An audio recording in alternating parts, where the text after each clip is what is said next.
Gusto mong magnegosyo, pero hindi ka sure kung kaya mo? Hindi lang ito para sa mga matatalino o mayayaman. Para ito sa mga madiskarte. Marami ang takot sumubok kasi iniisip nila na wala silang malaking puhunan o kaya wala silang experience. Pero ang totoo, hindi lang yan tungkol sa pera, kundi sa diskarte mo.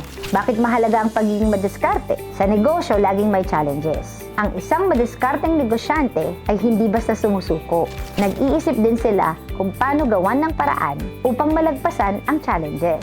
Hindi madaling mag-umpisa ng negosyo. Marami kang pagdadaanan. Ihanda mo ang sarili mo dahil maraming pagkakataon na malulugi ka o dudurugin ka nito. Sa panahon ngayon, hindi na sapat ang diploma o mataas na IQ. Ang tunay na puhunan mo sa negosyo, diskarte, tapang, at creativity. Akala ng iba ang negosyo para lang sa mga born entrepreneur. Pero ang totoo, lahat tayo may kakayahang maging negosyante. Basta handa kang maging creative at mag-adapt. Kung naghihintay ka ng perfect time mo, perfect idea, wala yun. Ang tunay na negosyante, hindi naghihintay, nag-iimbento.